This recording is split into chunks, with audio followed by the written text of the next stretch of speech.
BC, Uncle Roddus back again with another video, and we have some very awesome grungy goodness going on in the background from this release that has just come out this last week.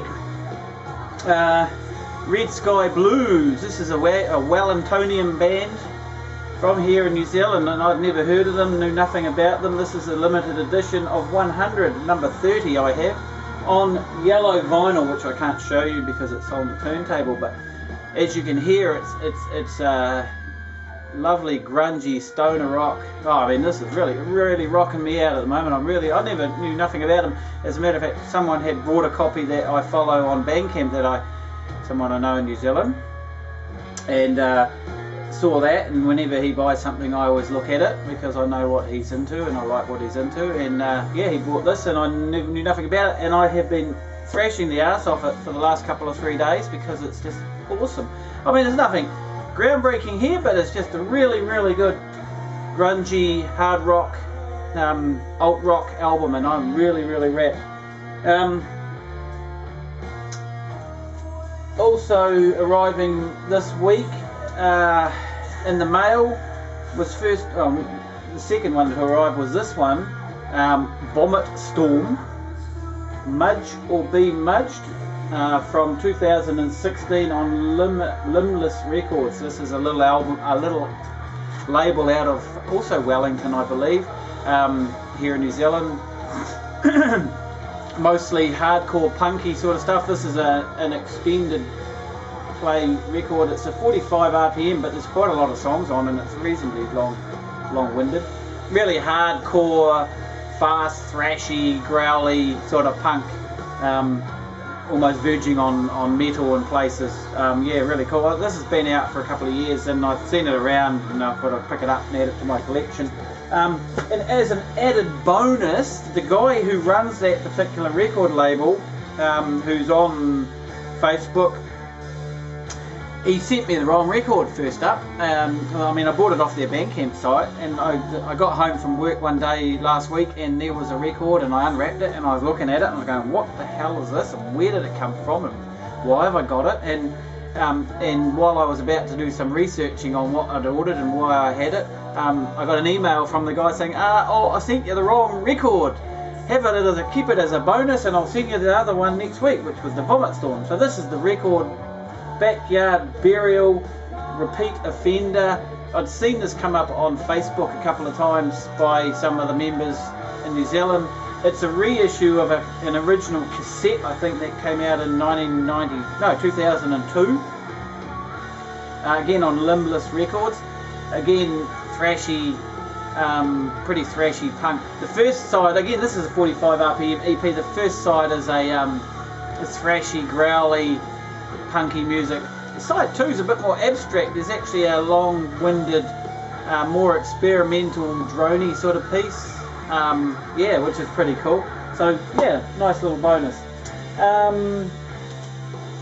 This one I picked up, I mentioned a couple of videos ago, or last video, I got a big order, not a big order, I got an order from Flying Out Records, and it was a freebie order because I have credit points. Every time I buy I get some points, and I had $150 in credit, and I ordered a bunch of records. One of them they didn't have, and they couldn't get, it was out of print. Although it was still listed on their website, but they hadn't listed it as out of stock. So I said, oh, well, look, send me this one. I've been meaning to get hold of it for quite a while. Jay Clarkson's last album, Spur, on Zell Records. I mean, I'd seen it around in the shops, and I'd been meaning to pick it up. I love Jay Clarkson's earlier stuff with the Playthings and the Expendables and Breathing Cage and some of her early solo work. I've only had one listen to this. It's more folky. And I think she did play some of this. I saw her live last year and she played a couple of tracks of it. It's going to take a wee bit of getting used to. I didn't really take to it too much first up, but anyway. Another one that's been on my bookmarks list for quite a while. Again, it's another Bandcamp purchase. This is Carnivorous Plant Society. Again, I think they are out of the Wellington area. It's a pretty interesting different scenes in Wellington. This is kind of more quirky jazz, experimental. It's it's kind of, it fits in with the Wellington Braille label from the 90s, late 80s, early in 90s, but a bit more poppy and a bit more accessible in some ways. But yeah, really good. Some great stuff happening on this record. Yeah, interesting cover. Yeah, this was off their Bandcamp. They released it in 2013. So yeah, obviously still got some copies floating around if anyone's interested. But I really like this. This is such a good album. Was in the record shop last week or so, whenever it was, in Eastgate Mall, just on my way to another one of my doctor's or dentist appointments. I can't even remember which one it was now. Stopped in. I'd had a look at a record, and there was a compilation that they had with a Clint Eastwood cover, and it was some fuzzy psych music, but I wasn't too sure whether it was contemporary or original stuff, and I went and had a look on Discogs. It turned out it was a compilation of original late 60s stuff. Unfortunately, the copy they had in the shop was gone when I got back, but anyway, I had a flick through and picked a copy of this up. Caravan's Cunning Stunts, I've got to say that right, don't I? From 1975. This, I think I may have had a copy of this originally, well, a few, my original vinyl collection. I know I had a couple of Caravan records from around that time. Yeah, this is quite good. It's not their strongest record, but fantastically well recorded. Comes out of the stereo really, really nicely. So that's cool. I'm enjoying that. And then two epic arrivals. I'd been meaning to get my hands on this, or thinking about it for quite some time, and hadn't really bothered, to be honest. I heard the CD, a friend of mine's got the CD.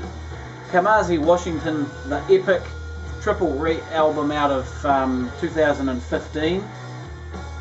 I got on Amazon because someone posted his new record, which is like a 5-album set, and I got on Amazon, and man, I picked them up. 2 of them from the UK, delivered for $140.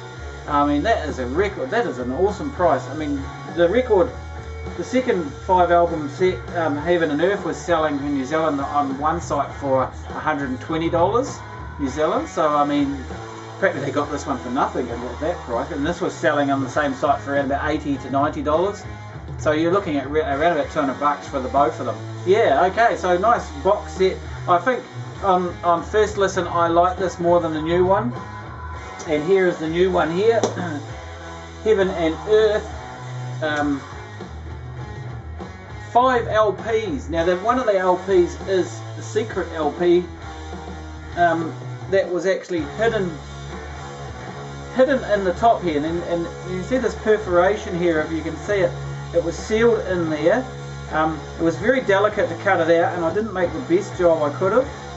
Anybody who's buying this record and wants to access the secret record can do so by very gently with a very thin blade, paper knife, can cut through, and I would cut through one perforation at a time very carefully, because I tried to do it a bit quicker, and tried to, once I got it open, I tried to slip the knife along it, and it just kept skewing off and made a bit of a mess. And the other downside was a lot of the residue from that cutting ended up in the sleeve, and there was no inner sleeve on the record, so there was a lot of crap on the record when I pulled it out. I put the record in a bag. I'm not sure if I can get it back in there. There is a wee track listing from it. So it's a bonus EP, they call it, but it's pretty long-winded. Yeah, on first listen, I don't think this is as good as the epic. There's a lot to take in. I haven't even got through all of it yet, to be honest. But yeah, this is a massive album, mate. Five records. Yeah, so that's cool. So that's been keeping me pretty busy. Also, just a couple of CDs. I finally managed to catch up with the rest of Roger Coleman's discography. I have his Cosmologies record on vinyl that he put out, which is a great record. Pre that, he put out this little disc here in 2012, Indeterminate, which was a live recording that him and Sam did at a festival in Nashville, I believe. Yeah, in Nashville in 2012 at the... Yep. And then recently he put out this CD, him and Sam, Who Doesn't Fade. which is improvised work with him and playing on his Moog thing, his big synthesizer, whatever the hell it is. And then also this one here, the latest one he just put out, the Mathematics of War on CD. Cool cover, really cool cover. And again, this is similar. These are quite similar, although this one I think is a bit more dense and chaotic sounding. And this one is the piano and drums solo that he did, which is similar to the Cosmologies record. So yeah, I'm pretty much yeah, really enjoying those. They're great CDs. So thank you very much, Roger, if you're watching, for making some great music and interesting music. And so that is my lot again for this video. So yeah, it's been a pretty busy time in the mail, and I have got some more from Amazon and a couple of others in the mail coming soon. So yeah, they'll be ready for the next video. So okay, happy hunting, vinyl lovers, and we'll see you again next time. Thank you.